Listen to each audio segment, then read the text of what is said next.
And the topic is the habits of highly successful people. તમારામાંથી એવું કોણ છે કે જે સફળ થવા માંગતું હોય? હો, વેરી નાઇસ. કોઈ નહીં. શું વાત? કોઈને સફળ થવું જ નથી ને?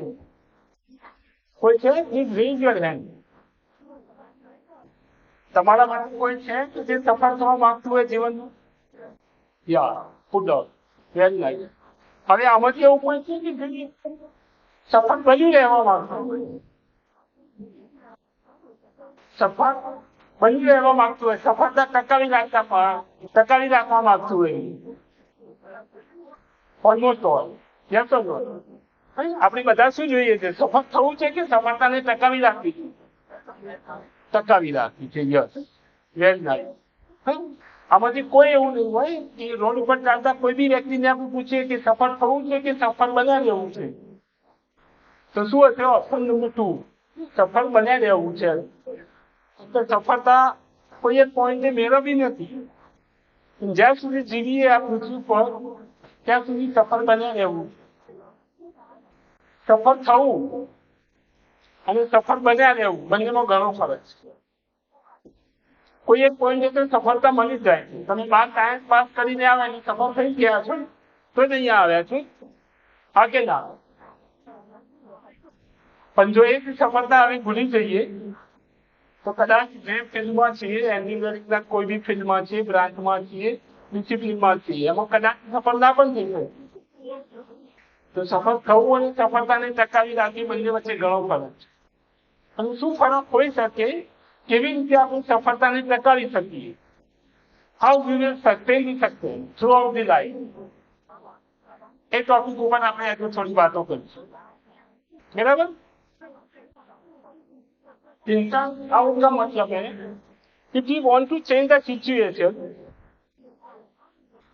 we first have to change ourselves, and to change ourselves effectively, we first have to change our perception. Situation को बदलनी है तो पहले खुद को बदलना होगा, और खुद को बदलने के लिए आपको आपका परसेप्शन बदलना होगा. जो તમારી પરિસ્થિતિને બદલવી છે તો તમારી જાતને બદલવી પડશે, અને જાતને બદલવા માટે તમારે તમારું પરસેપ્શન બદલવું પડશે. જો તમે પરસેપ્શન બદલી શકશો તો જ તમારી જાતને બદલી શકશો. એક સ્ટોરી છે કે આફ્રિકામાં એક શૂઝ બનાવતી કંપની ને એના 2 મેનેજર ને કોઈ એક લોકેશન पे એક સ્મોલ ટાઉન હતી ત્યાં મોકલે કે તમે ત્યાં જાઓ, સર્વે કરો, સ્ટડી કરો અને રિપોર્ટ તૈયાર કરો કે ત્યાં નવો પ્લાન્ટ નાખવાના કેટલા સ્કોપ છે. તો પહેલા જે મેનેજર સાહેબ હતા એ ત્યાં ગયા, ત્યાં રોકાયા, ત્યાંના પબ્લિક સાથે ડીલ કરી, સર્વે કર્યો, માર્કેટ સર્વે પણ કર્યો, આવીને રિપોર્ટ તૈયાર કરીને સાહેબને આપ્યું કે સાહેબ ત્યાં આપણા માટે નવો પ્લાન્ટ નાખવાના કોઈ સ્કોપ જ નથી. કેમ કે ત્યાંના લોકો કોઈ ચંપલ જ નથી પહેરતા, સ્લીપર જ નથી પહેરતા, ત્યાં બૂટ કે શૂઝ પહેરવાની વાત તો દૂર છે. એટલે જો ત્યાં આપણે પ્લાન્ટ નાખીશું તો એ વેસ્ટ ઓફ મની છે. હવે એના જ લોકેશન છે, એ જ લોકેશન ઉપર બીજા મેનેજર સાહેબને મોકલે, એમને પણ માર્કેટ સર્વે કર્યું કે ત્યાંના લોકો શૂઝ પહેરતા નથી, ચંપલ પહેરવાના પણ એમની લોકો પાસે પૈસા નથી કે કન્ડિશન નથી. એમને આવીને પણ રિપોર્ટ તૈયાર કર્યો ને સાહેબને મળ્યા કે સાહેબ ત્યાં 100% ઓપોર્ચ્યુનિટી છે કે આપણો પ્લાન ત્યાં સફળ થઈ જશે. તેમના જે અધિકારી ઉપરી અધિકારી તે બોલ્યા કે એવું કેવું કે સાહેબ ત્યાં કોઈ શૂઝ પહેરતું જ નથી. આપણે જો આપણે પ્લાન્ટ ત્યાં નાખીશું તો આપણો જે બિઝનેસ છે, આપણી જે કંપની છે એ સફળ થઈ જવાની છે. કેમ કે ત્યાં કોઈ શૂઝ પહેરતું જ નથી. એટલે આપણે જે નાખીશું એ લોકો પહેરી જ લેવાના છે. કન્ડિશન એકના એક જ છે, પરિસ્થિતિ એક જ છે, બંનેના વિચારો અલગ છે. એટલે કહેવાનો મતલબ કે જો પરિસ્થિતિને જ આપણે દોષ આપતા રહીશું તો પરિસ્થિતિ બદલાવાની નથી.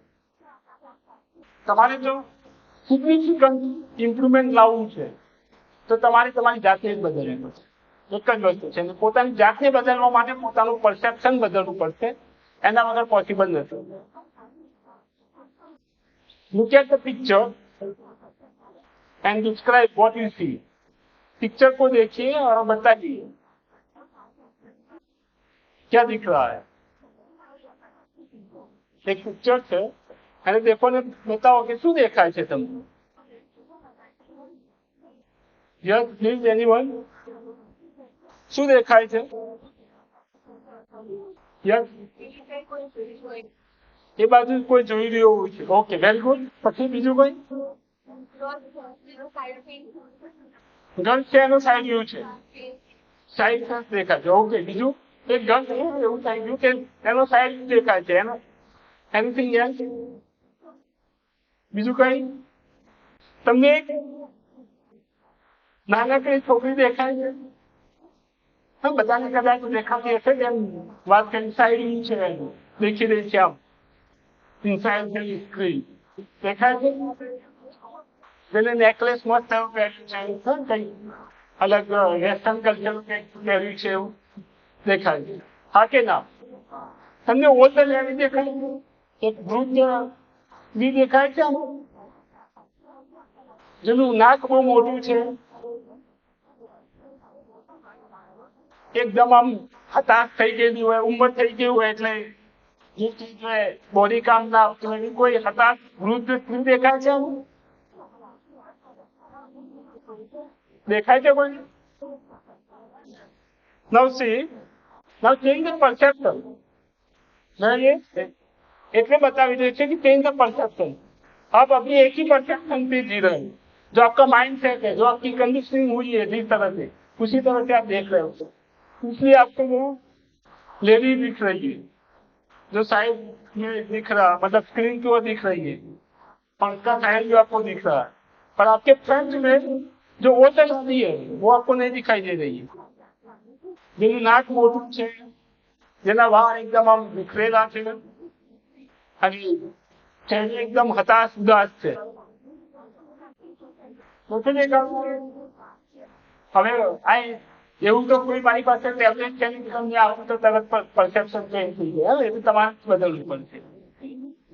चलिए आगे बढ़ते हैं. सो ये परसेप्शन की बात है, माइंडसेट की बात है. क्योंकि તમે પરસેપ્શન બદલો, માઇન્ડસેટ બદલો તો એક જ સિચ્યુએશનમાં તમને કંઈક અલગ દેખાશે. તમારી સાથે જે પરિસ્થિતિ છે એનાથી કંઈક તમને અલગ દેખાશે. સો उसको बोलते हैं paradigm. Paradigm shift move us from one way of seeing the world to the another. ऐसा नहीं है कि दुनिया, એવું નથી કે દુનિયા જે છે આપણને દેખાય છે. આપણે જેવા છીએ એવી જ દુનિયા આપણને દેખાય છે. દુનિયા જેવી છે કે એક્સટર્નલ ઇવેન્ટ કે સર્કમસ્ટન્સીસ કે જે સિચ્યુએશન છે, જે કન્ડિશન છે, એ જેવી છે એવી આપણને નથી દેખાતી. પણ આપણે જેવા છીએ ને એવી આપણને કન્ડિશન દેખાય છે, પરિસ્થિતિ દેખાય છે, સર્કમસ્ટન્સીસ દેખાય. And those shift create powerful change. અને જો તમે એક પેરાડાઇમ શિફ્ટ કરો, પરસેપ્શન બદલશો, માઇન્ડસેટ બદલશો, તો તમારી આખી પરિસ્થિતિ, તમારું આખું વર્તન, વાત, વ્યવહાર, પરિસ્થિતિ અને બધું જ બદલાઈ જશે. એટલે કહેવાનો મતલબ કે પરિસ્થિતિ એ થાય છે તમે તમારું પરસેપ્શન બદલવાની જરૂર છે. પરસેપ્શન બદલશો, પેરાડાઇમ શિફ્ટ કરશો તો એનાથી પાવરફુલ ચેન્જ આવશે.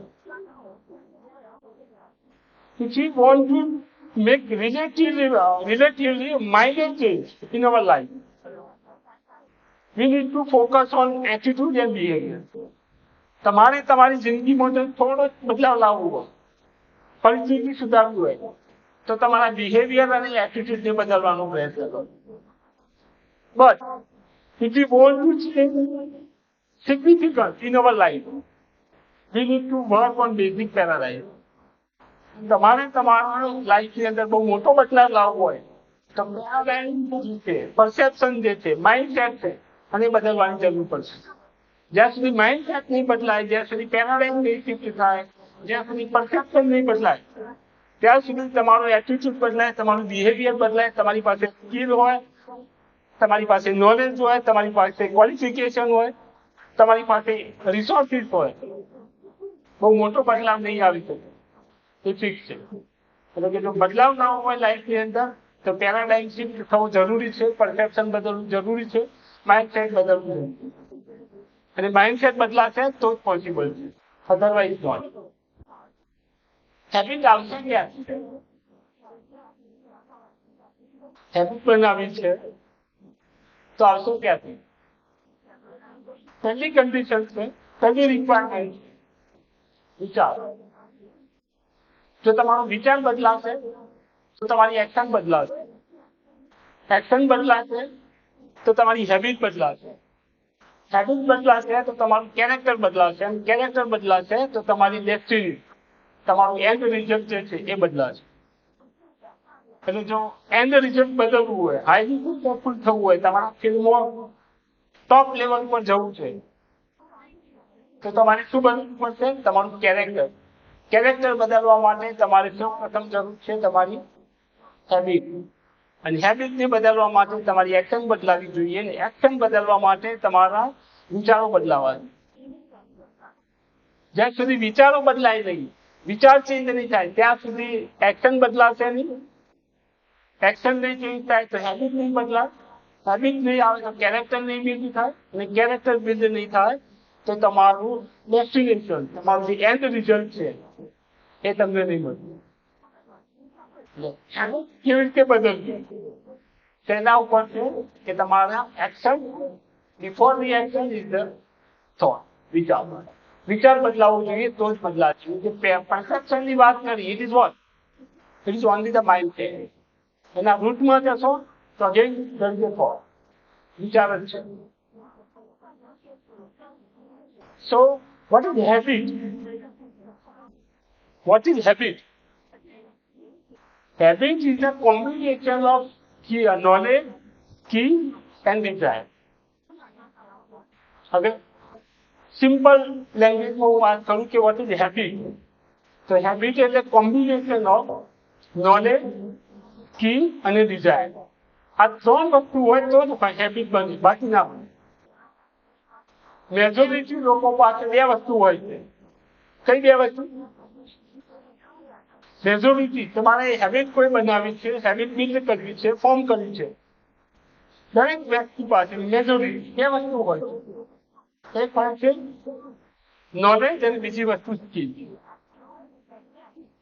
એક ઉદાહરણ આપીશ. માની લો કે તમારે ઓવરવેઇટ છો, વજન વધારે છે, ક્યાં તો અંડર વેઇટ છો, વજન ઓછું છે, એઝ પર ધી રિક્વાયર. તમને ખબર તો છે કે વજન વધારે છે, ખબર પડી કે ના પડી? ખબર પડી કે મારું ઓવરવેઇટ છે, ઓબેસિટી છે કે અંડરવેઇટ છે, એ નોલેજ છે. ખબર છે કે વજન વધારે છે, એમ કે છે વોટ. ખબર છે કે શું છે પ્રોબ્લેમ, વજન વધારે. નેક્સ્ટ આવે સ્કિલ. હાઉ, કેવી રીતે ઓછું કરવું છે? ઓછું કરવું છે, વજન વધારે છે, ઓછું કરવું છે, એ ખબર પડી. એ ક્યાંથી ખબર પડી? નોલેજ છે. ખબર છે કે ઓછું વજન વધારે છે, ઓછું કરવું છે, કેવી રીતે કરવું છે? It's called skill. કેવી રીતે ઓછું થાય? વજન વધારે છે, ઓછું કરવું છે, કેવી રીતે થશે? એક્સરસાઇઝ, પછી ગુડ ડાયટિંગ, બેલેન્સ લાઈફ. સવારે વહેલા ઉઠી જવું, ટાઈમસર ખાવું, ટાઈમસર સુઈ જવું, જે કામ છે, right? Balance life, discipline life. ખબર છે ને બધાને? હા કે ના? નોલેજ પણ છે, સ્કિલ પણ છે. કે વજન વધારવું છે તો બે વસ્તુ છે મેજોરિટી. એક તમારું એક્સરસાઇઝ કરી દો, રૂટીન લાઈફ કરી દો, અને એક balance diet, good diet, healthy diet, સારો ખોરાક ખાઈ. તમારે કેમ બધાને? તો પણ રિઝલ્ટ મળે છે? રિઝલ્ટ મળે છે નહીં. કદાચ 2014 નું રિઝોલ્યુશન બનાવશે કે આ વર્ષે તો વજન ઘટાડવું છે 5 kg. એની હાવ પહેલા દિવસે 31 ડિસેમ્બર ના દિવસે પાર્ટી ના રિઝોલ્યુશન આ છેલ્લી પાર્ટી. હવે આપણે કઈ જ નથી કરવું, હવે વજન ઘટાડવું છે ગમે તે કરી. જીમ જોઈન કરવું છે, જીમમાં સબસ્ક્રિપ્શન લઈ લીધું, એના ટ્રેક સૂટ ને બધું લાવી દીધું, શૂઝ લાવી દીધા, કાલથી ચાલુ ભાઈ ને આવે છે. કેટલા દિવસ રહે છે આ મોટિવેશન?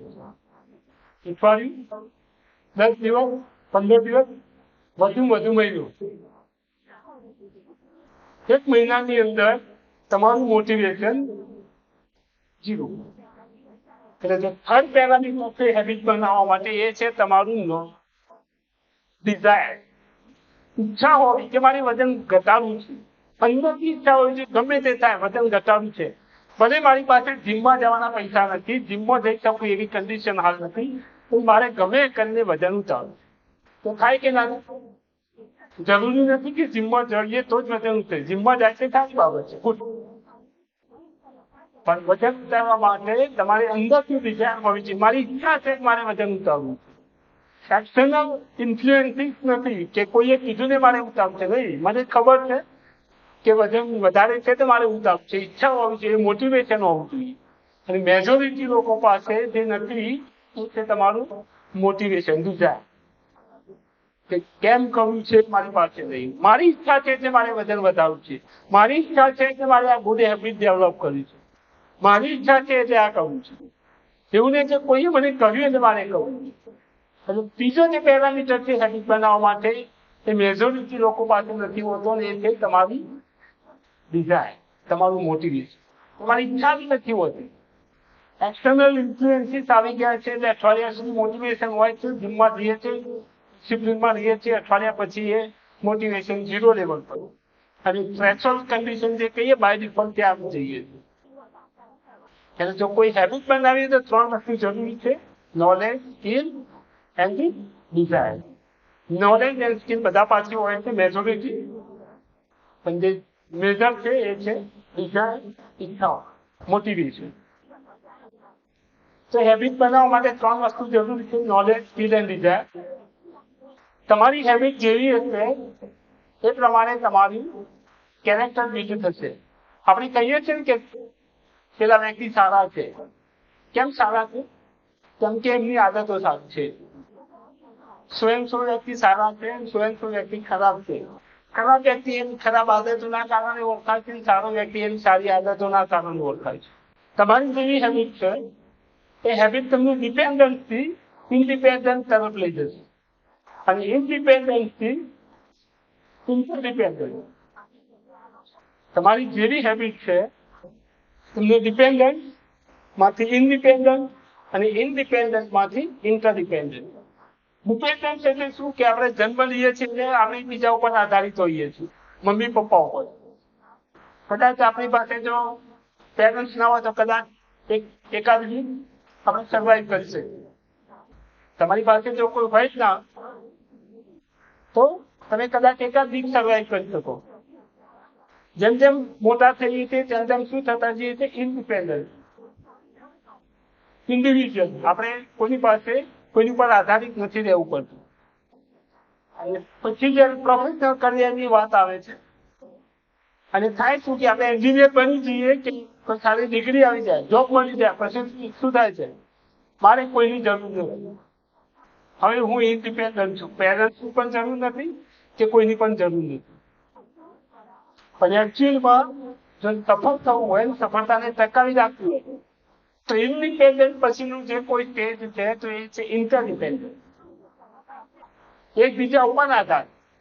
તારી મારી જરૂર છે, મારે તારી જરૂર છે, એને કહે છે ઇન્ટરડિપેન્ડન્ટ. તમે વિચારો કે તમે એકલા જ એન્જિનિયર છો આ પૃથ્વી પર, ઇલેક્ટ્રિકલ એન્જિનિયરો છે કે કમ્પ્યુટર એન્જિનિયરો છે, ચાલશે? તમે એકલા જ છો આ પૃથ્વી પર, બધા કમ્પ્યુટર એન્જિનિયર, બધા જ ઇલેક્ટ્રિકલ એન્જિનિયર, બાકી કોઈ નહીં. ના કોઈ ફાર્મર, ના કોઈ ડોક્ટર, ના કોઈ બીજા એન્જિનિયર, કશું. તમે સર્વાઈવ કરી શકશો નહીં. કુદરતે પણ એવું નેચર બનાવ્યું છે. નેચરની બધી એક પ્રકૃતિ છે કે ઇન્ટરડિપેન્ડન્સ, એકબીજા ઉપર આધારિત. ફાર્મર નહીં હોય, લેબર નહીં હોય, વર્કર નહીં હોય, ડોક્ટર નહીં હોય, લોયર નહીં હોય, તો આ ટકાવી રાખવું જીવન અશક્ય છે. એટલે આપણે શું બની છે? એક સારી જોબ મળી જાય, નોકરી મળી જાય, સારો પગાર હોય, હવે મારે કોઈની જરૂર નથી. એટલે એવું ના થવું જોઈએ કે હાઈલી સક્સેસફુલ બનવું હોય, સફળતાને ટકાવી રાખવું હોય તો તમારે ઇન્ટરડિપેન્ડન્ટ રહેવું પડશે કે આપણે બંને બીજા સાથે કામ કરીશું તો જ આપણે સફળતાને ટકાવી શકીશું. એની કહે છે ઇન્ટરડિપેન્ડન્ટ.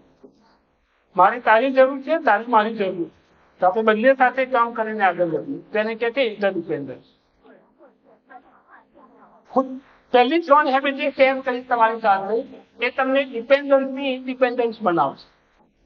Habit number 1, 2 and 3. Next habit છે 4 to 6.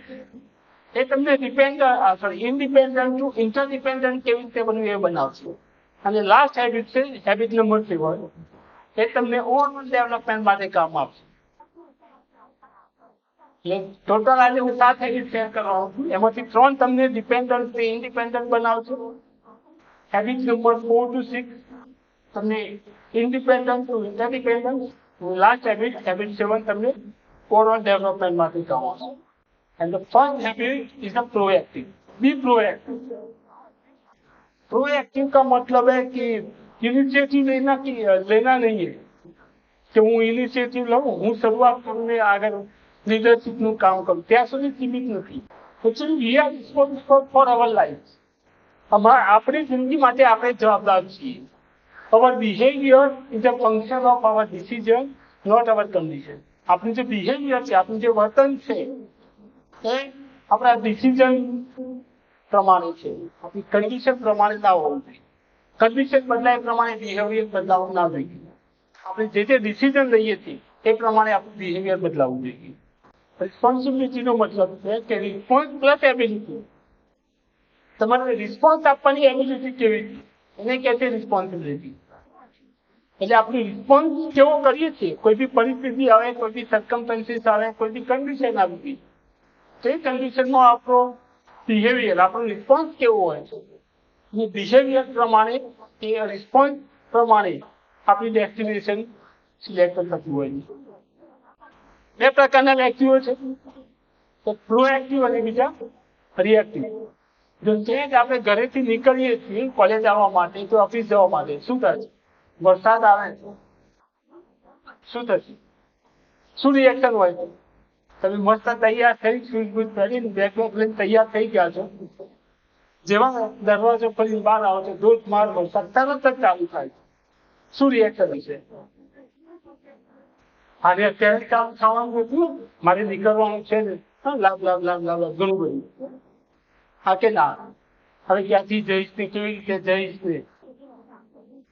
જો આવું બિહેવિયર હોય તમારું, આવો રિસ્પોન્સ હોય તો તમે રિએક્ટિવ પીપલ છો. અને મેજોરિટી બધા રિએક્શન જ આપતા હોય છે. રાઈટ ડાયરેક્શનમાં એક્શન આપવું કે રાઈટ ડાયરેક્શનમાં રિસ્પોન્સ આપણો હોતો જ નથી. વરસાદ આવે છે તો છત્રી લઈ જાવ ને, ક્યાં મોટી વાત છે? એ મોટી વાત છે? એક છત્રીની તો વાત છે, ઘરમાં હોય જ છે, કે તો રેનકોટની જ વાત છે ને, એનાથી બહુ મોટી વાત છે? તમે ગમે એટલી લડી નાખશો, ગમે એટલો ઓબાળો કરી નાખશો, આખી સોસાયટી ભેગી કરી નાખો કે આખું ગામ ભેગું કરી નાખો, તમારા કહેવાથી વરસાદ બંધ થવાનો છે નહીં. તમે કેવું આપણે ગમે એટલું કરી નાખીએ, વરસાદ બદલાવાનો નથી. તો એ પરિસ્થિતિમાં તમે શું કરી શકો કે વરસાદ આવશે, નો પ્રોબ્લેમ, મમ્મી કે પપ્પા છત્રી આપી દો, વરસાદ આવે છે મારે છત્રી લઈને જવું પડશે, કેમ છે? વાર્તા પૂરી. સ્ટુડન્ટ છો, માની લો કે કોઈ સબ્જેક્ટ છે, તમે જબરજસ્ત તૈયારી કરી છે, પેપર સેટરે પેપર થોડું ટફ આવ્યું, શું રિએક્શન હોય છે? સાંજે પેપર પતાવીને ઘરે જઈએ તો શું રિએક્શન હોય છે? મમ્મી કે પપ્પા પૂછે કે પેપર કેવું રહી ગયું, શું રિએક્શન હોય છે? પેપર કાઢતા સાહેબને આવડતું નથી, ત્યાંથી તો કઈ આવડતું નથી, આટલું બકવાસ, આટલું બોગસ પેપર હોતું છે, આટલું ટફ હોતું છે, નાન ઘણા બધા બહાર. તો રિએક્શન છે, એક્શન નથી. પેપર સિલેબસ બનવું હોય તો તમે કહી શકો, એવું તો હોતું જ નથી. 99.99%, 0.01% ની વાત નથી કરતી. 100% પેપર સિલેબસ જ હોય છે. સિલેબસ તમારી સામે છે, બુક તમારી સામે છે, રિસોર્સિસ તમારી સામે છે. અને આપણી એક્શન કેવી હોય છે? રિએક્શન જ હોય છે. આપણે લડવાના જ મોડમાં હોઈએ છીએ. એટલે 2 પ્રકારના હોય છે. તો હંમેશા રિએક્ટિવ નહીં બનવું, પ્રોએક્ટિવ બનવું. અને તો પ્રોએક્ટિવ બનશો તો તમે સર્વાઈવ કરી શકશો અને તમારી સફળતાને ટકાવી શકશો. ચોઈસ છે તમારી પાસે કે તમે રિએક્ટિવ બનવો, પણ આઉટકમ એન્ડ રિઝલ્ટ કઈ બનવાનું? પરિસ્થિતિ બદલાવાની નથી, પરિસ્થિતિ સામે અનુકૂળ તમારે થવું પડશે તો જ શક્ય છે, અધરવાઇઝ નોટ. હવે પ્રોએક્ટિવ કેવી રીતે બની શકાય? તો બે વાત આવે છે. એક જ વસ્તુ હું શેર કરીશ કે એક circle of concern. Circle of concern એટલે કે તમને કન્સર્ન છે, તમને ચિંતા છે, તમારા વેધર બદલાય તો ટેન્શન થાય છે. સો ઓબ્વિયસલી હ્યુમન બિંગ છે, બધું થાય.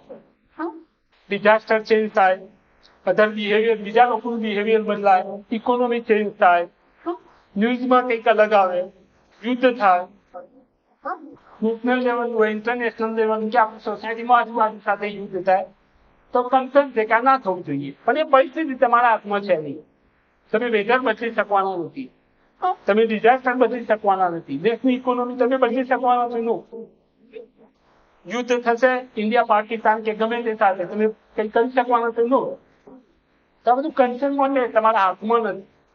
તો આ જે પરિસ્થિતિ તમે બદલી નથી શકવાના એ તમારા સર્કલ ઓફ કન્સર્નમાં આવે છે. આ સર્કલની અંદર એક બીજું સર્કલ આવે છે જેને કહે છે સર્કલ ઓફ ઇન્ફ્લુઅન્સ, કે જેમાં તમે બદલાવ લાવી શકો એવો છો, જેને તમે ઇન્ફ્લુઅન્સ કરી શકો એવા છો. એ છે તમારી હેલ્થ, તમારો એટીટ્યુડ, તમારો બિહેવિયર.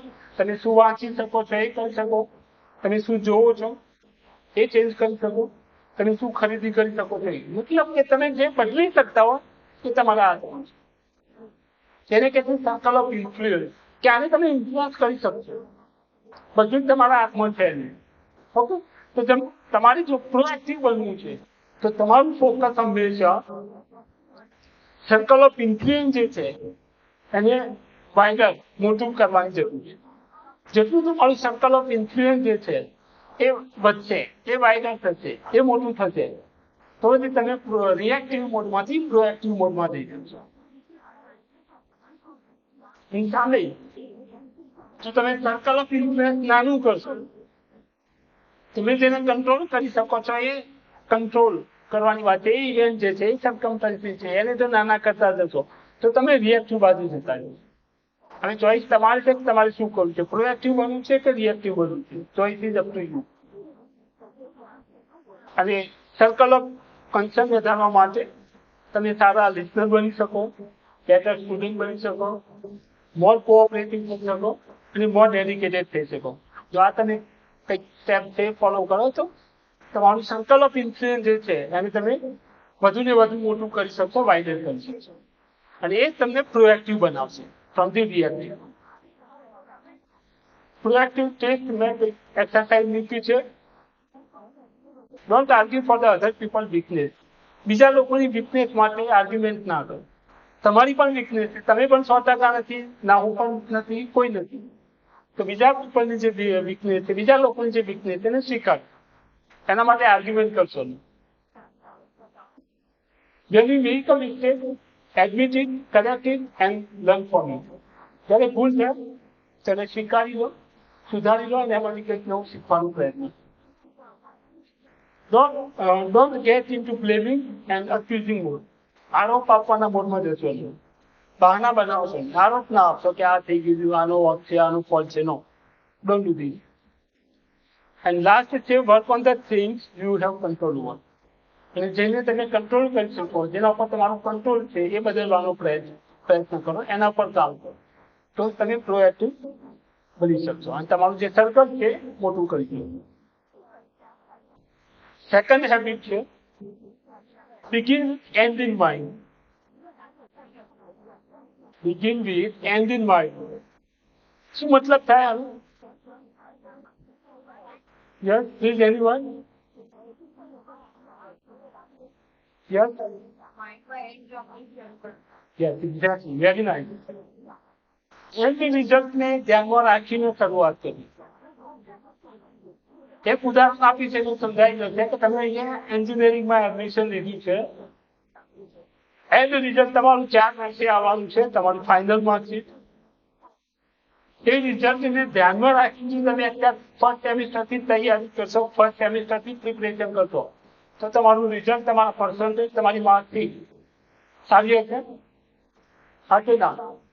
પણ જો એન્ડ રિઝલ્ટને ધ્યાનમાં નથી રાખ્યું, હું ગમે એમ ઈચ્છા થાય ત્યારે પરીક્ષા આપી દીધી, જ્યારે બોલાવ ત્યારે કામ માંગ્યું ત્યારે આપી દીધું, પૂરું કર્યું ગમે એમ કર્યું, તો એન્ડ રિઝલ્ટ ખરાબ આવવાનું છે, ખબર જ છે. તો જો તૈયારી નહીં કરીએ, પ્રિપરેશન નહીં કરીએ તો રિઝલ્ટ સારું આવવાનું નથી. હા કે ના? તો શરૂઆત ત્યાંથી કરીએ તો એન્ડ રિઝલ્ટ ખબર છે મને કે જો હું તૈયારી નહીં કરું તો ફેલ જ થવાનું, એ તો પર્સન્ટેજ ઓછા જ આવવાના છે. એટલે begin with end in mind નો મતલબ છે કે એન્ડને શરૂઆત ધ્યાનમાં રાખીને શરૂઆત કરો. That's it. So begin with end in mind means to start with a clear understanding of your destination. તમારી ડેસ્ટિનેશન, તમારે ક્યાં જવું છે તે ધ્યાનમાં રાખીને તૈયાર કરો. તમારે ક્યાં જવું છે, તો 4 વર્ષ પછી કે 5 વર્ષ પછી કે મારે કમ્પ્યુટર એન્જિનિયરિંગ કે ઇલેક્ટ્રિકલ એન્જિનિયરિંગ પૂરું કર્યા પછી ક્યાં જવું છે, મારે ગવર્મેન્ટ સેક્ટરમાં જવું છે કે પ્રાઇવેટ સેક્ટરમાં જવું છે કે પોતાનું સ્ટાર્ટઅપ કરવું છે કે કોઈ નવો બિઝનેસ કરવો છે કે ફેમિલી બિઝનેસમાં જોઈન થવું છે, તે ખબર હોવી જોઈએ. અને ત્યાંથી જ તમે શરૂઆત કરશો અને આજથી શરૂઆત કરશો ત્યાંની, તો તમારું રિઝલ્ટ કંઈક અલગ જ છે. So begin with end in mind મતલબ કે to start with clear understanding. મને ખબર છે કે મારે આ જ કરવું, તો એ ખબર હોવું જોઈએ. ગમે એમ ઈચ્છા થઈ ગઈ એટલે જ્યાં એડમિશન મળ્યું લઈ લીધું, જે ડિસિપ્લિનમાં મળ્યું લઈ લીધું, નો. ઓકે, જે પણ બને છે, જે પણ ઇન્વેન્શન થાય છે, જે પણ નવા નવા સંશોધન થાય છે, એ પહેલા ક્યાં થાય છે? તમારે કંઈક નવું કરવું છે, પહેલા ક્યાં બનશે? માઇન્ડમાં. બને કેટલા બને? આપણે ઘર બનાવવું છે તો પહેલા શું કરશે? એની બ્લુપ્રિન્ટ તૈયાર કરીએ છીએ કે નહીં? તો કોઈ બી વસ્તુ બને છે 2 વખત બને છે. એક પહેલા માઇન્ડમાં બને છે, પછી એક્શન ફિઝિકલ ફોર્મમાં આવે છે. તમારું પણ તમારા માઇન્ડમાં તમારું એન્ડ પિક્ચર તૈયાર રાખવું છે કે મારે આ જગ્યાએ જવું. જો એન્ડ પિક્ચર તમારા માઇન્ડમાં ક્લિયર હશે તો તમારું ફિઝિકલ ફોર્મમાં જે તમને રિઝલ્ટ મળશે એ 100% જે માઇન્ડમાં છે એ પ્રમાણે જ મળશે. પણ માઇન્ડમાં એવું કંઈ હોય જ નહીં તો રિઝલ્ટ પણ ગમે તેવું મળશે. એટલે માઇન્ડમાં તમારે ક્લિયર પિક્ચર હોવું જોઈએ, અન્ડરસ્ટેન્ડિંગ હોવું જોઈએ, મારે આ કરવું છે, મારે આ જગ્યાએ જવું છે, મારે આ ડેસ્ટિનેશન પહોંચવું છે. જે ખબર હશે તો જ ફિઝિકલ ફોર્મમાં આવશે, ત્યાં સુધી નહીં આવે. અને બીજી લેંગ્વેજમાં પણ કહેવાય કે ગોલ સેટિંગ. તમને ખબર હોય છે કે તમારો ગોલ શું છે, તમારા ડ્રીમ શું છે, તમારે ક્યાં જવું તો ખબર હોવું જોઈએ. એટલે જાણવા માટે write down your long term goal and short term goal. Short term એટલે 1 થી 3 થી 5 વર્ષના ગોલ, અને લોંગ ટર્મ એટલે 20-25 વર્ષ સુધીના ગોલ. તો મારે 5 વર્ષ પછી મારે કયા લેવલે જવું છે, શું અચીવ કરવું છે એ ખબર હોવી જોઈએ. અને 20 વર્ષ 25 વર્ષ પછી કે 10 વર્ષ પછી હું કયા લેવલે પહોંચવામાં આવું છું એ ખબર હોવી. તો આ 2 વસ્તુ તમને ખબર હોવી જોઈએ, અને કે છે short term goal and long term goal. So this is all about the habit to begin with end in mind. ત્રીજી હેબિટ જે તમને ઇન્ડિપેન્ડન્સ બનાવશે એ છે begin with put first thing first. તમે પ્રોએક્ટિવ થઈ ગયા છો, તમારી જે સંકલ્પ છે એની તમે ઇન્ફ્લુઅન્સ જે કરી શકો છો એના પર કંટ્રોલ છે પૂરો. તમને ખબર છે તમારે ક્યાં જવું છે એ પણ ખબર છે. હવે ત્રીજી વસ્તુ આવે છે put first thing first. જે કરવાનું છે એ જ કરવાનું, બીજું નથી કરવું. જે મારે ઇમ્પોર્ટન્ટ કામ છે, જે કરવાનું છે, જે જરૂરી છે તે જ કરવું છે, બધું નથી કરવું. Let's see. What is the secret of success? What is the secret of success? It is called putting the first thing first. તમને ખબર છે તમે ગોલ બનાવી દીધા કે મારે અહીંયા જવું છે, પણ જો તમે એ લેવલની તૈયારી નહીં કરો, એના માટે જે જરૂરી એક્શન લેવાના છે એક્શન નહીં લો, જે કામ જરૂરી છે કામ નહીં કરો તો શું થશે? તમને મળશે? તમારા માઇન્ડમાં પિક્ચર ક્લિયર હશે સાહેબ આપણે તો આઈએસ જ બન્યું છે, પણ ખાલી બેસી જવાથી આઈએસ બની જવાશે? મારે તો કમ્પ્યુટર એન્જિનિયરિંગમાં જગ્યાએ બધી ટોપ રેન્ક, પહેલો રેન્ક લાવવો છે, બસ માઇન્ડમાં તૈયાર જ છે, આ જ કરવું છે, પણ કોઈ એક્શન જ નહીં લો તો થશે? નો. તેના માટે પછીની વાત આવે છે જે માઇન્ડમાં પિક્ચર છે એને ફિઝિકલ ફોર્મમાં લાવવાની, તો એ છે એક્શન લેવી પડશે. એ છે putting the first thing first. જે જરૂરી છે એ જ પહેલું કાર્ય છે. Successful person has a habit of doing the things failure don't like to do. સફળ લોકોને જે કરવું છે એ કરવાની આદત છે કે આ જ કરવાનું છે. સપોઝ વજન ઉતારવું છે તો ખબર જ છે તો વજન ઉતારવું જ છે તો આ સવારે ચાલવું પડશે કે જીમવા જવું પડશે જવાનું છે. પણ એ લોકોને ગમતું નથી. સફળ જે વજન ઉતારવું છે એને ગમતું નથી. પણ છતાં બધાને ખબર છે મારે કરવું છે આ કરીશ તો વજન ઉતારવાનું. એટલે રોજ સવારે જીમમાં જાય છે. પેલા જે અસર પછી એમને ખબર છે કે જો હું આ નહીં કરીશ તો નિષ્ફળ જ જવાનું. પણ છતાંય નથી કરતા. એટલે બંને વચ્ચે એક જ ડિફરન્સ છે. પેલાને ખબર છે કે આ બંને ખબર તો છે કે આ વસ્તુ કરવાથી ફાયદો થશે, સફળ થઈશું. પણ બંનેમાંથી જે કરે છે એ જ સફળ થાય છે, જે નથી કરતા એ નથી. એટલે કે putting the first thing first. જે કરવાનું છે એ જ કરવાનું છે, બાકી બધું સાઈડ. તને કહે છે એક ડાયાગ્રામથી સમજાવીશ. તમે જે પણ કામ કરો છો એને 4 કેટેગરીમાં ડિવાઈડ કરી શકો. એક અર્જન્ટ હોઈ શકે, બીજા નોટ અર્જન્ટ અને ઇમ્પોર્ટન્ટ, નોટ ઇમ્પોર્ટન્ટ. એટલે 2 કેટેગરી છે, ઇમ્પોર્ટન્ટ અને અર્જન્ટ. તમે જે પણ કામ કરો છો એને 4 ક્વોડ્રન્ટમાં ડિવાઈડ કરી શકો. Urgent, not urgent, important, not important. તમે પહેલો 4th કેટેગરી હું વાત કરીશ. 4th ક્વોડ્રન્ટ કયું આવશે? Quadrant 4. Not urgent, not important. Urgent પણ નથી, મહત્વનું કે ઇમ્પોર્ટન્ટ પણ નથી. તો આમાં જે પણ કામ આવે, લિઝન, સપોઝ મોબાઈલમાં ગેમ રમવી, સોશિયલ મીડિયા, આ બધું તમને આનંદ આપે 100%. પણ અર્જન્ટ છે, ઇમ્પોર્ટન્ટ છે નહીં. સોશિયલ મીડિયા કહી દઈએ, વોટ્સઅપ કહી દઈએ, Facebook, Instagram, Telegram, internet surfing, video game, TV જોવી, આ બધું જે મૂકવું હોય એને આનંદ મસ્ત મજા તો આવે છે. પણ તમને ખબર છે કે આ અર્જન્ટ પણ નથી અને ઇમ્પોર્ટન્ટ પણ નથી. અને કોઈ એજન્સી હોય ને કે નહીં 5 વાગે સોશિયલ મીડિયા ચાલુ જ કરી દેવાનું, ફેસબુક, નહીં તો લોસ એવું થાય. ઠીક છે, એજન્સી છે, ઇમ્પોર્ટન્ટ પણ નથી. એવો કોઈ સમય છે કે જેમાં ઘરમાં બધા જ બેસી દે ચલો ફેસબુક ચાલુ, 8 વાગે ઇન્સ્ટાગ્રામ ચાલુ? કોઈ નથી. બધાને ખબર છે કે આ અર્જન્ટ પણ નથી, ઇમ્પોર્ટન્ટ પણ નથી. તો એવી એક્ટિવિટી જે છે એને તમે એલિમિનેટ કરી શકો. આવી એક્ટિવિટીને એલિમિનેટ કરી શકો. ક્વેશ્ચન કઈ છે? Urgent but not important. Urgent છે પણ ઇમ્પોર્ટન્ટ નથી. શું હોઈ શકે? ઇન્ટરપ્ટ. તમે સપોઝ કોઈ કામ લઈને બેઠા છો, કોઈ કામ કરી રહ્યા છો, ફોન કોલ આવે, તમે સ્ટડી કરી રહ્યા છો, વાંચી રહ્યા છો કે અસાઇનમેન્ટ લખી રહ્યા છો, ફોન આવે છે, હા રિંગ વાગે છે, ચાર્જિંગમાં મૂકી છે કે કોઈ બીજા રૂમમાં મૂકી છે, રિંગ વાગે છે, ઇન્ટરપ્શન આવી ગયું. ઇમ્પોર્ટન્ટ છે તમારા માટે રૂકી ફોન કોલ? સ્ટુડન્ટ માટે શું ઇમ્પોર્ટન્ટ હોય? ફોન કોલ ગમે એવાનો હોય છે, અર્જન્ટ છે, નો ડાઉટ તમે એને અર્જન્ટ કહી શકો, પણ ઇમ્પોર્ટન્ટ છે. તમને કોઈ પ્રાઇમ મિનિસ્ટર તો ફોન નથી કરવાનો, હા? તમને કોઈ સીએમ સાહેબ ફોન કરવાનો છે, કોઈ મિનિસ્ટર ફોન કરવાનો છે, જો તમે એટેન્ડ નહીં કરો તો કદાચ દેશની કે રાજ્યની કે ઓર્ગેનાઇઝેશનને બહુ મોટું નુકસાન થશે. નોટ ઇમ્પોર્ટન્ટ, ઇમ્પોર્ટન્ટ નથી, અર્જન્ટ છે, નો ડાઉટ.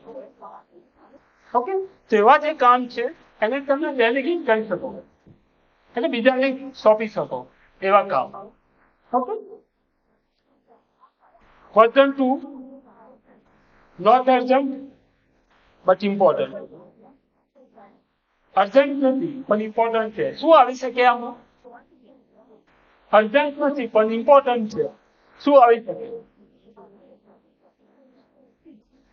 અર્જન્ટ નથી પણ ઇમ્પોર્ટન્ટ છે, અગત્યના છે આ કામ, પણ અર્જન્ટ ના હોઈ શકે.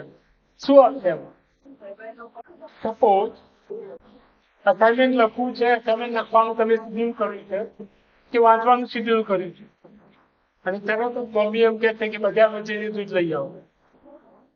તો બજારમાં જઈને કે ગ્રોસરી કે જે જરૂર છે સામાન લઈ આવો.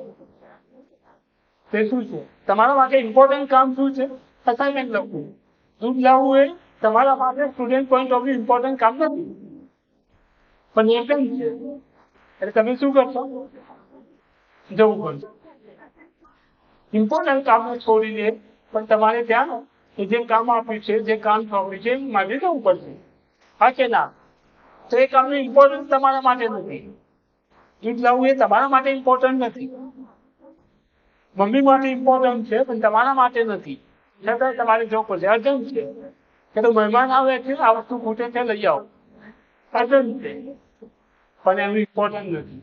જેવા જે કામ છે એ તમે ફરી કરી શકો. ફોકસ એના ઉપર કરવાનું છે. અને ફર્સ્ટ ક્વોડ્રન્ટ છે તે છે અર્જન્ટ પણ છે, ઇમ્પોર્ટન્ટ પણ છે.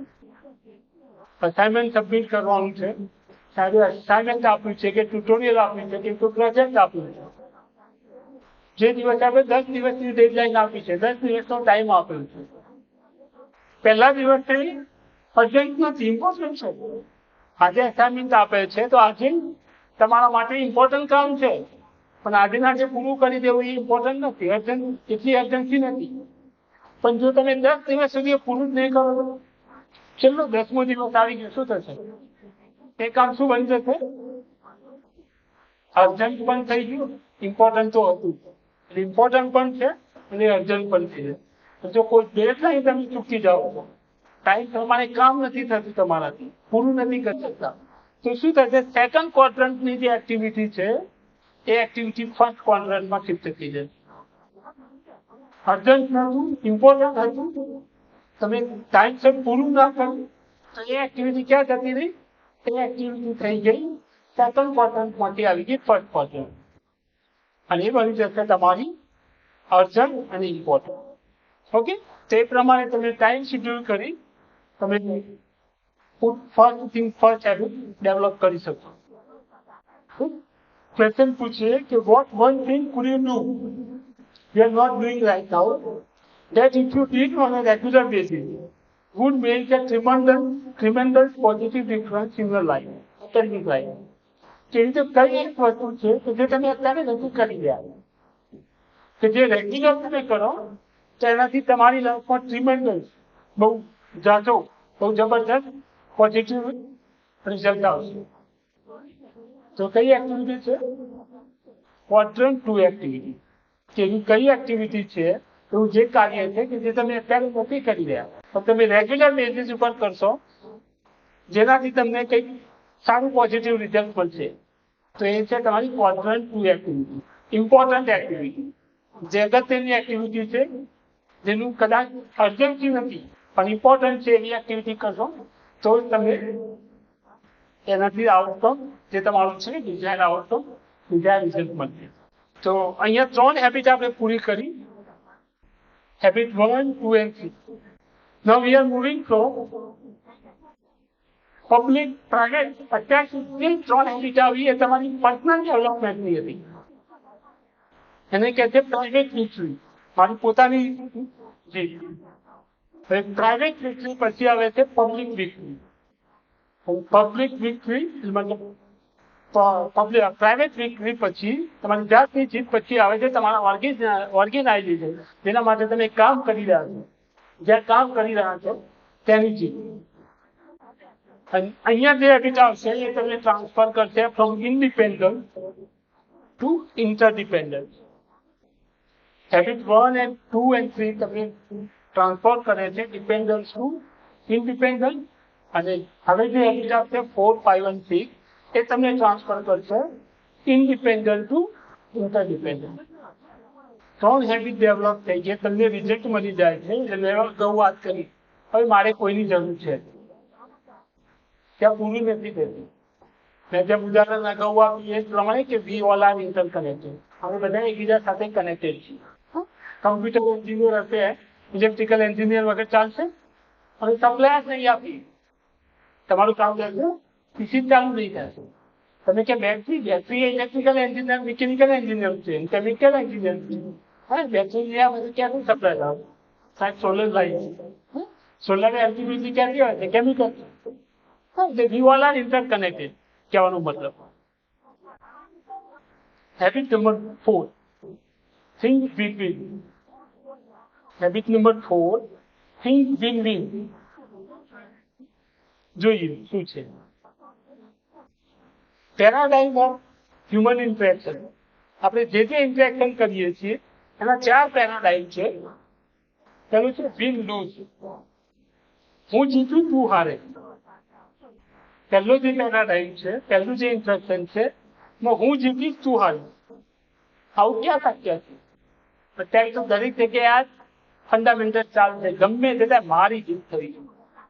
એની હાવ આપણે યુઝ કરતા હોય કોઈ પણ જગ્યાએ હું જીતી. આ મેન્ટાલિટી રમતના મેદાનમાં હોય શકે, કે ક્રિકેટ છે કે કોઈ બી ગેમ રમાઈ રહી છે ત્યાં મેન્ટાલિટી જરૂરી છે કે ત્યાં ઓપોઝિટ ટીમની હારથી જ હું જીતી શકીશ. રમતનું મેદાન છે ત્યાં આ મેન્ટાલિટી ચાલે કે ત્યાં બીજા ઓપોઝિટ ટીમ જે છે, તમારો ઓપોનન્ટ જે છે એની હારમાં તમારી જીત છે. કેમ કે જ્યાં સુધી હાર છે ને ત્યાં સુધી તમે જીતશો નહીં. તો વિન લૂઝ મેન્ટાલિટી ક્યાં હોવી જોઈએ? રમતના મેદાનમાં, બીજે નહીં. કોઈ બી ગેમ હોઈ શકે તો જ્યાં રમતનું મેદાન છે ત્યાં આ મેન્ટાલિટી હોવી જોઈએ. પણ અત્યારે તો દરેક જગ્યાએ આ જ મેન્ટાલિટી ચાલે છે. ગમે એ કરીને એને પાડવું છે, એને હરાવવું છે, એની લીટી નાની જ કરવી છે, મારી મોટી થાય છે. આગળ વાત કરું તો આ મેન્ટાલિટી હ્યુમન ઇન્ટરેક્શન જે છે તે ના હોય, નહીતર એ રોંગ છે. સેકન્ડ છે લૂઝ વિન, હું હારી જઈશ તું જીતી છે. ઘણા હોય છે કે મગજમારી નથી કરવી, ત્યાં છૂટો સારી બાબત છે. પણ જે સેકન્ડ કેટેગરી છે લૂઝ વિન, તે લોકો વિન લૂઝ જે મેન્ટાલિટી છે એ લોકો મજા આવે. આવા લોકો છે વિન લૂઝ કન્ડિશન વાળા જે છે, મેન્ટાલિટી વાળા છે, એ લોકોને લૂઝ વિન વાળા જોડે મજા આવે કે દર વખત હારી જાય છે, હથિયાર મૂકી દે છે, પેલા ભાઈ જીતી જાય છે. આપણે કહીએ સંબંધમાં કે ઝૂકી જવાથી જો સંબંધ ટકી જતો હોય તો જીતી જવાનું. તો ક્યાંક સાંભળ્યું છે, ખોટે છે.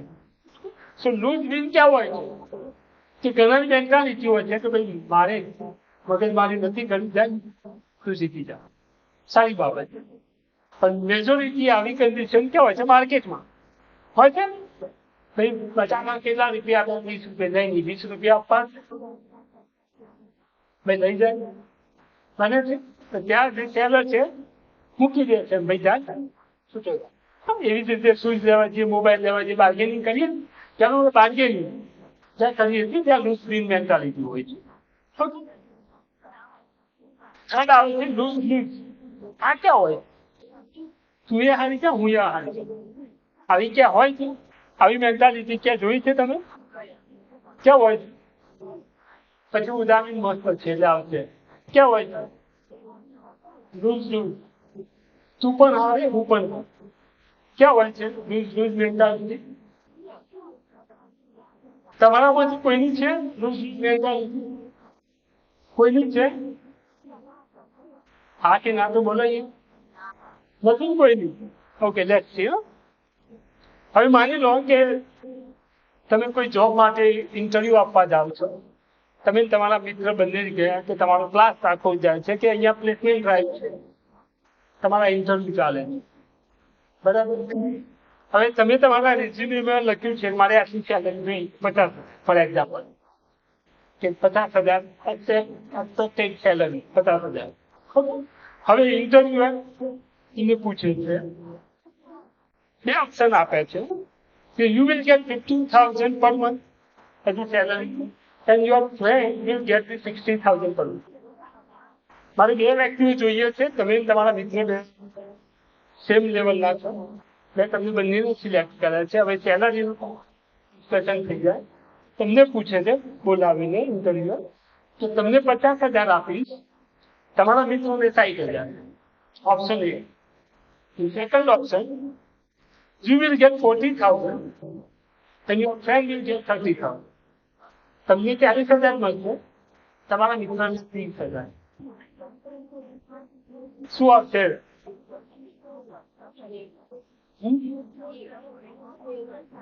મેજોરિટી અત્યારે જવાબ ભલે ગમ્યો હોય તમારો, પણ એકચ્યુઅલ જયારે ઇન્ટરવ્યુ ફેસ થશે, કન્ડક્ટ થશે, ત્યારે આ ઓપ્શનો આવશે તો શું હશે? Option number 2. મને 40,000 મળવા જોઈએ, મારા મિત્રથી મારા થી ઓછા જ હોવા જોઈએ 30,000. મને 40,000 મળવા જોઈએ. તમારી એક્સપેક્ટેડ સેલેરી 50,000, તમારી 50,000 જોઈએ એ તો મને છે, પણ કન્ડિશન એવી છે કે તમારા મિત્રની સાઈડ છે. ના, મારો મિત્ર મારાથી મોટો ના થવો જોઈએ. અમે સાથે ભણ્યા છીએ, સાથે રમ્યા છીએ, સાથે એન્જોય કર્યું છે, સાથે અસાઇનમેન્ટ લખ્યા છે. એની સેલેરી મારા કરતા ક્યાંથી વધારે? મારું નુકસાન રહેશે તો ચાલશે, પણ એનું નુકસાન જાય છે એને કે છે એટલે ઓપ્શન નંબર 2. આવું નહીં કહેતા, તો મેજોરિટી લોકો કરે છે. એક વખતે ભક્તને ભગવાન પ્રસન્ન થયા કે બેટા માં જે માંગી છે આપી, એક વરદાન જે માંગી છે આપી, પણ કન્ડિશન એવી છે કે તું જે માંગી તેના કરતા બાજુવાળા તારા પડોશીને ડબલ છે. તું જે માંગી તેના કરતા તારા પડોશીને ડબલ છે. એટલે વિચાર માંગજે. તો ફક્ત ખાસી વાર વિચાર શું માંગી છે. જો ગાડી માંગી તો બાજુવાળા લે, બંગલા માંગી તો ડબલ, પૈસા માંગી, જવેરાત માંગી તો પણ ડબલ. બહુ વિચારી પછી કીધી કે સાહેબ ભગવાન મારી એક આંખ જતી રહી, મારી એક આંખ જતી રહે, બાજુ તો બે જાય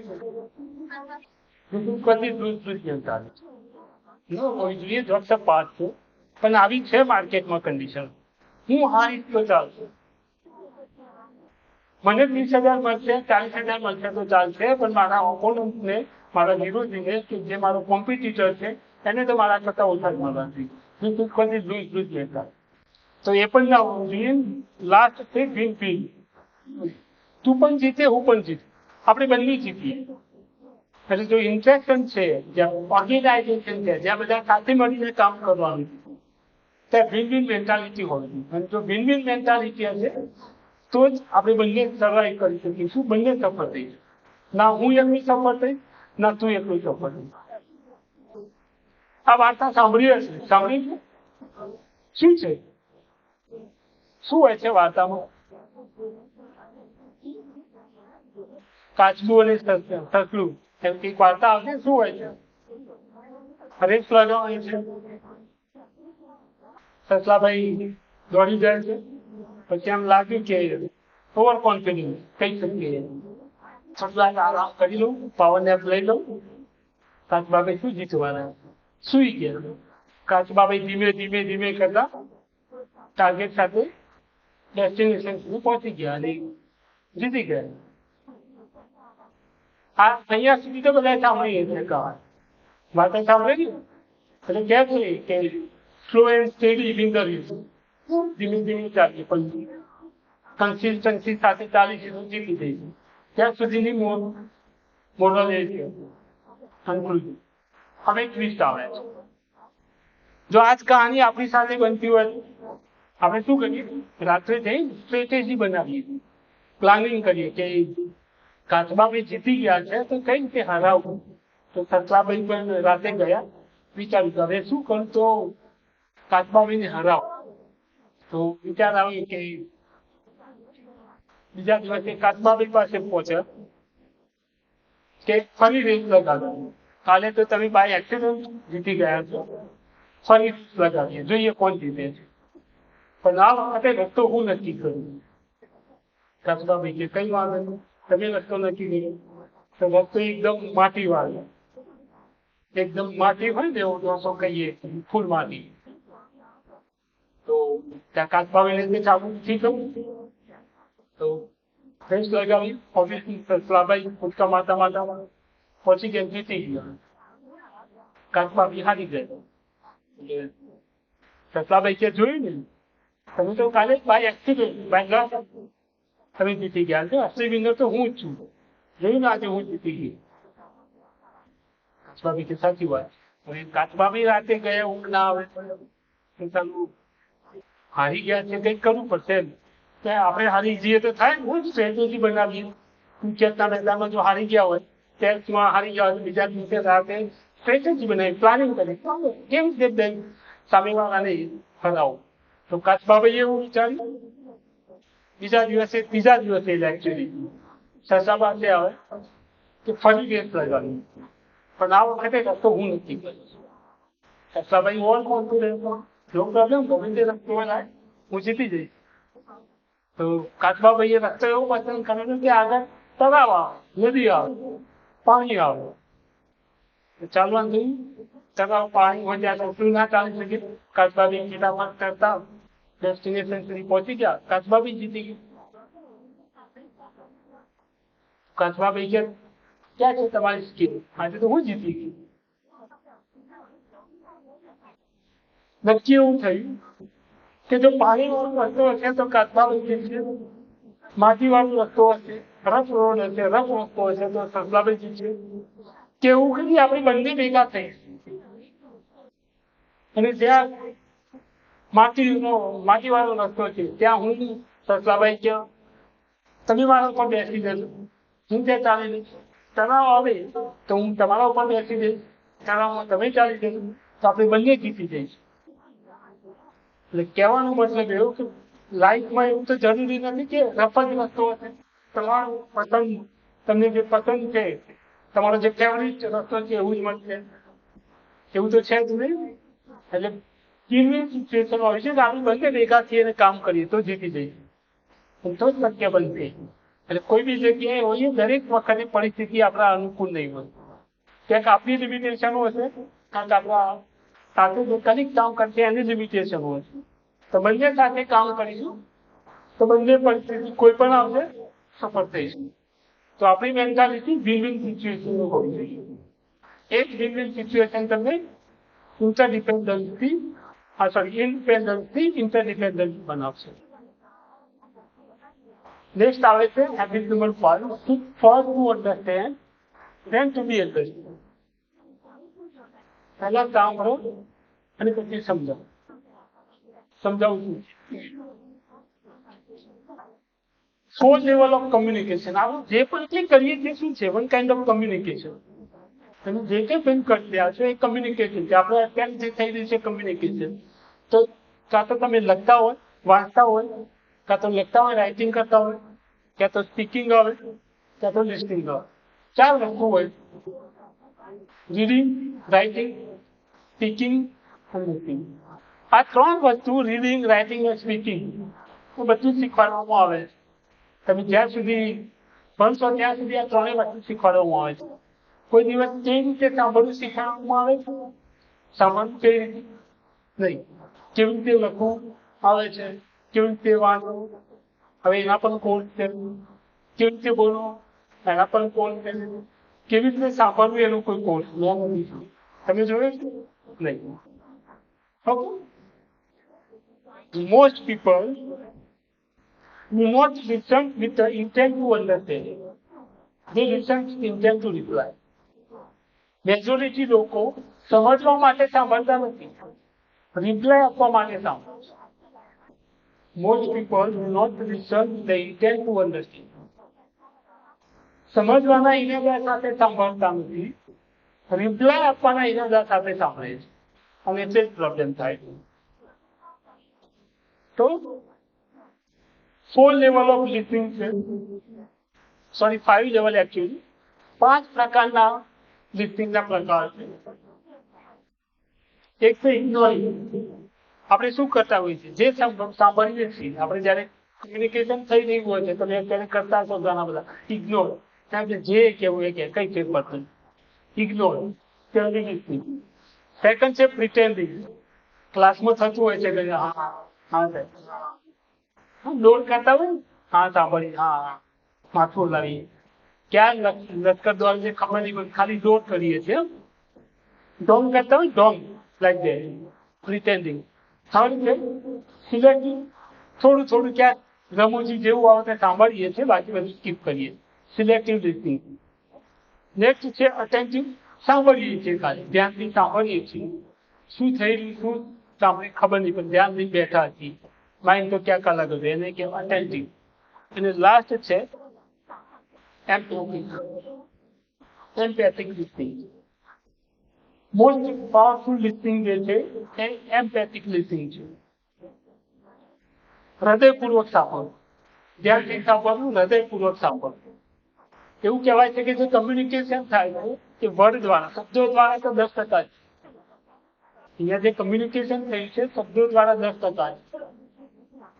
મારી આંખો દ્વારા જે થયું છે આઈ કોન્ટેક્ટ જેને કહે છે 30% છે. અને તમારી બોડી લેંગ્વેજ જે છે એ રિપ્રેઝેન્ટ કરે છે 60-70% કે તમે શું કહી રહ્યા છો.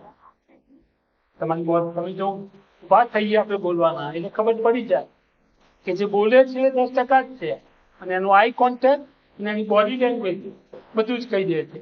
ઘણી વાર તો આપણને બોલતું હોય પણ એની બોડી લેંગ્વેજ થી ખબર પડે છે કે એનો ઈરાદો શું હોય છે. તો બોડી લેંગ્વેજ તમારું 60-70% રિપ્રેઝેન્ટ કરે છે કે તમે શું કહેવા માંગો છો.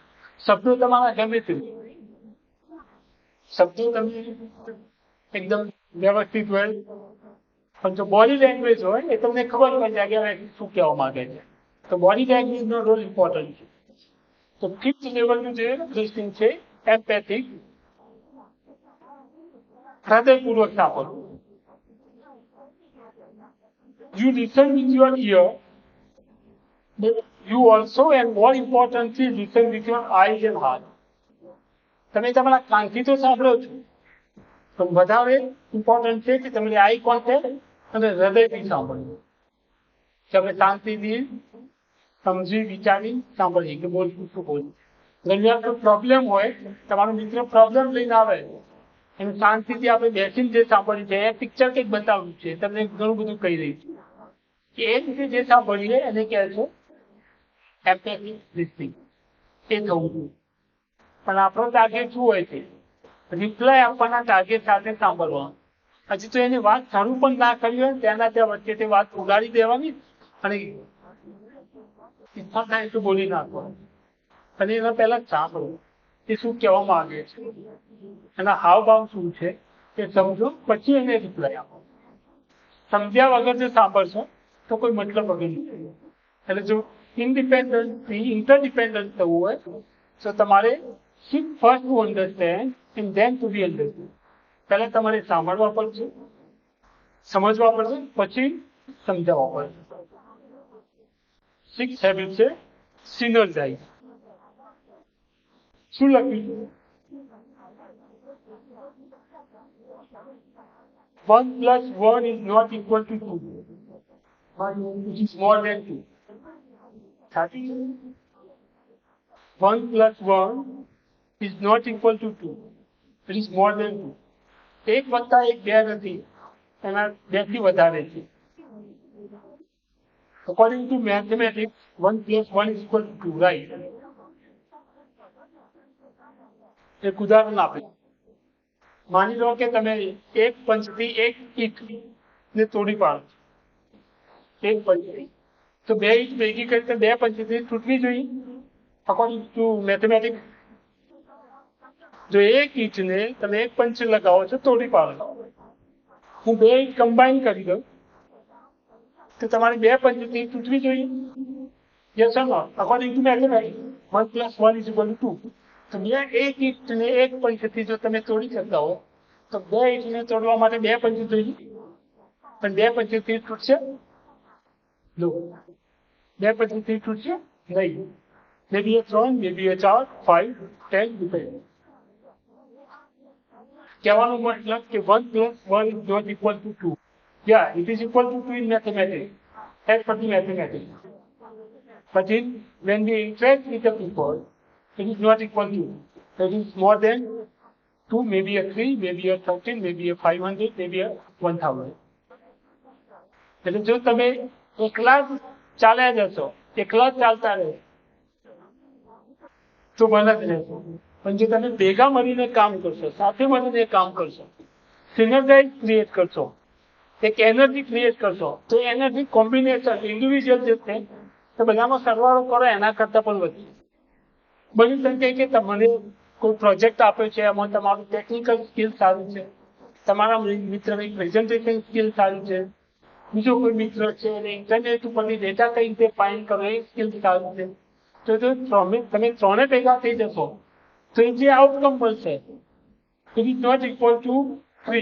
1 plus 1 plus 1 is not equal to 3. It is more than 3. અને ત્રણ ભેગા થશે તો એ 3 નહીં હોય, તો 300 નહીં હોય, પણ 3000 હશે કે તો 30,000 પણ એનર્જી થઈ ગઈ.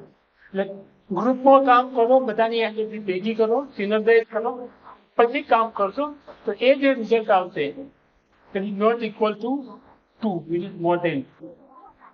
This is what is synergized. So habit number 4, 5 and 6 will transfer you from independent to interdependent.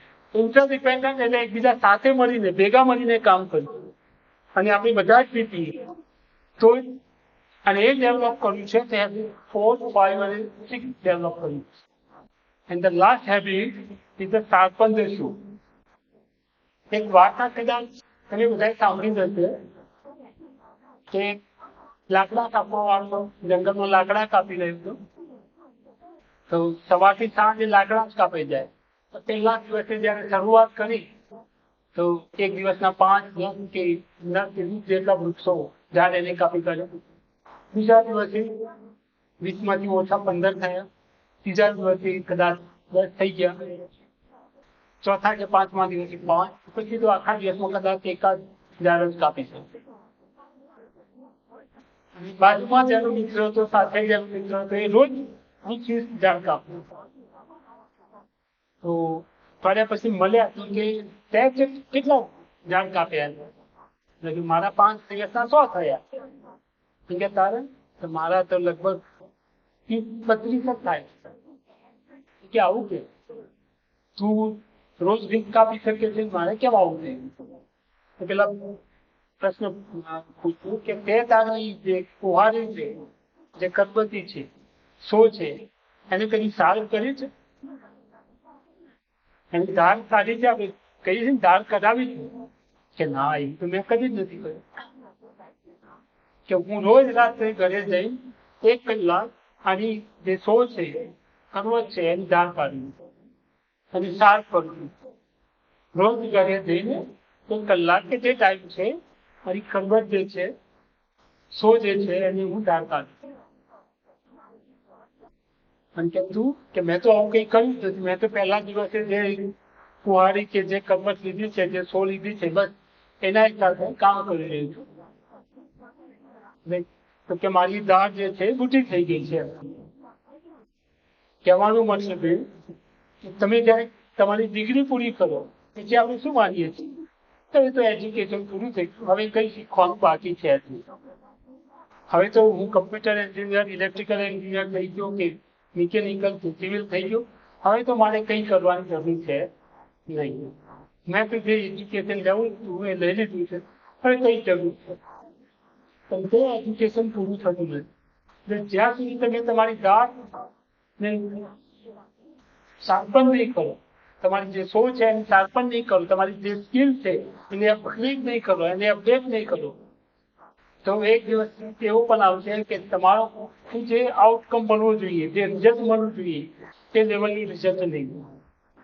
એટલે એજ્યુકેશન પૂરું થયા પછી, એકેડેમિક લાઈફ પૂરી થયા પછી પણ તમારે તમારી સ્કિલ જે છે એને અપડેટ કરવી પડશે, તમારી જે સોચ છે એને શાર્પ કરવી પડશે, તો જ તમારું ઓવરઓલ ડેવલપમેન્ટ થશે. બાકી એન્જિનિયર બની ગયા પછી ઘણા બધા સ્કિલ સાથે કામ કરવું પડશે, ઘણા બધી લેવલના કામ કરવા પડશે.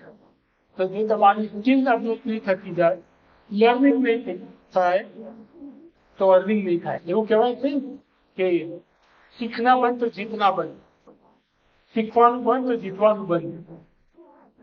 તો તમારું જીતવાનું લર્નિંગ બંધ થઈ જશે તો અર્નિંગ પણ એ લેવલે બંધ થઈ જશે.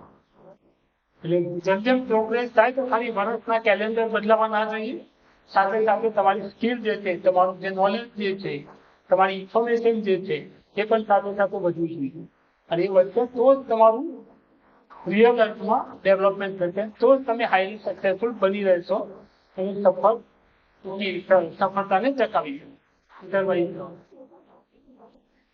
એવું કહેવાય છે કે તમે રોજ 1% પોતાની જાતને ઇમ્પ્રુવ કરો. 1%. હું 10%, 20%, 50% કે 100%ની વાત નહીં, 1% અને આવું તમે 365 દિવસ સુધી કરો તો એ પછી મેથેમેટિક્સ તમે તમારી જાતને 37.8% ઇમ્પ્રુવ કરી શકો. કોઈ એક ડાયમેન્શનમાં 1% ઇમ્પ્રુવ કરો, ઓનલી 1%.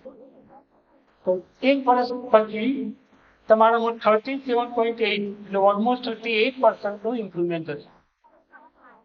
બીજી બાજુ એવી પણ છે કે જો તમે 1% તમારી જાતે ડિગ્રેડ કરશો, 1 વર્ષના અંતે ઓલમોસ્ટ તમે 0 લેવલ ઉપર હશો.